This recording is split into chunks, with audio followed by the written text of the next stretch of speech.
Sir, आपने ये तो कहा कि आने वाले वक्त में सोने की कीमतें बढ़ती हुई नजर आएंगी। अगर अब हम पर्टिकुलर अगले महीने यानी कि सितंबर 2024 की बात करें तो इसमें आप गोल्ड का क्या कुछ आउटलुक देखते हैं? क्या अप्स एंड डाउन्स आने वाले सितंबर में, और कौन कौन से ऐसे फैक्टर्स हैं जो सितंबर के महीने में गोल्ड की कीमतों को इम्पैक्ट करेंगे? सबसे बड़ा जो कारण है वो सितंबर मंथ में सोने की कीमतों को प्रभावित करेगा, वो है यूएस फेड की जो है पॉलिसी सितंबर मंथ में है।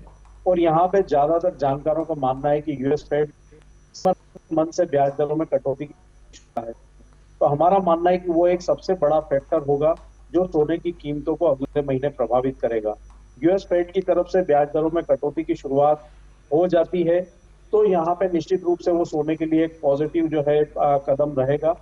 दूसरी चीज, यहाँ पे यूएस फेड चेयरमैन की तरफ से कितने बेसिस पॉइंट की कटौती की जाती है, क्योंकि मार्केट 25 बेसिस पॉइंट को ऑलरेडी डिस्काउंट करके चल रहा है।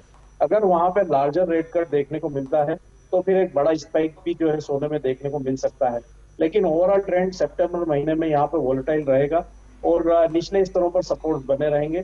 फेड की जो पॉलिसी मीटिंग है वो एक महत्वपूर्ण फैक्टर सितंबर मंथ में सोने की कीमतों को प्रभावित करता हुआ नजर आएगा। बिल्कुल सर, दूसरा फेस्टिव सीजन भी आने वाला है। अगर पिछले साल हम लोग दिवाली की बात करें तो 24 कैरेट का जो सोने का भाव था, दिवाली जो कि 12 नवंबर के आसपास थी, तो 60,600 रुपए प्रति 10 ग्राम था 24 कैरेट सोने का भाव। इस बार हम क्या कुछ इसके लिए एक्सपेक्ट कर सकते हैं? क्योंकि अमूमन हम लोग देखते हैं जैसे फेस्टिव सीजन आता है, क्योंकि डिमांड बहुत ज्यादा बढ़ जाती है, इसकी वजह से प्राइसेस में भी हाइक देखने को मिलता है। तो दिवाली का क्या कुछ आउटलुक आप देख रहे हैं? हमारा मानना है कि दिवाली तक यहाँ पे नवंबर तक जो है कीमतें इंटरनेशनल मार्केट में 2650 से $2680 तक जो है एक बार पहुंचती हुई नजर आएगी, जो भी लगभग $2550 पर ट्रेड हो रही है।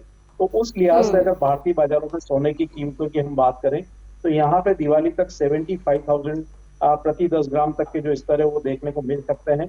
तो वर्तमान लेवल से लगभग 2,500 से 3,000 रुपए तक की बढ़त सोने की कीमतों में भारतीय बाजारों में दिवाली तक देखने को मिल सकती है। यानी कि 76-77 हजार का हम एक लेके रख सकते हैं रफली आइडिया कि इतनी रह सकती है। सर, क्या कुछ सही समय रहेगा नियर फ्यूचर में सोने में निवेश करने के लिए? क्योंकि जो लोग शादी ब्याह के लिए खरीदारी करना चाहते हैं सोने की, या फिर दिवाली के लिए खरीदारी करना चाह रहे हैं, उन्हें अभी खरीदारी कर लेनी चाहिए या फिर उन्हें इंतजार करना चाहिए एक सही समय का? और वो सही समय कौन सा होगा? जिनको नियर फ्यूचर में अगले 1 से 2 महीने में रिक्वायरमेंट है तो उनको बिल्कुल वर्तमान लेवल पे बाइंग करना चाहिए, क्योंकि बड़ी गिरावट यहाँ से सोने में नजर नहीं आ रही है। और जो लंबी अवधि के निवेशक हैं वो सिस्टमेटिक इन्वेस्टमेंट के रूप में यहाँ पे कर सकते हैं, हर गिरावट पे एक्यूमुलेट करते जाएं। हमारा मानना है कि सोना 71,000 के स्तर के नीचे अभी जाता हुआ नजर नहीं आएगा और यहाँ पे ग्रेजुअली हम कीमतों में बढ़त आते हुए देखेंगे। और जो एमसीएक्स के जो प्राइस है वो 75,000 तक आते हुए नजर आएंगे दिवाली तक या इस वर्ष के अंत तक। तो यहाँ पे बड़ी गिरावट की गुंजाइश कम है, ऊपर में बढ़त की संभावनाएं ज्यादा है। तो लंबी अवधि के निवेशक हर गिरावट पे अक्यूमुलेट कर सकते हैं। जिनको नियर फ्यूचर में फेस्टिव सीजन के लिए, विवाह के लिए अगर रिक्वायरमेंट है तो वो अभी वर्तमान स्तर पर भी यहाँ बाइंग कर सकते हैं। बिल्कुल, तो अगर आपके घर में शादी ब्याह या दिवाली के लिए आप सोने की खरीदारी करना चाह रहे हैं तो जो अभी करंट लेवल आपको सोने का मिल रहा है, ये आपके लिए एक बेस्ट टाइम हो सकता है सोना खरीदने के लिए।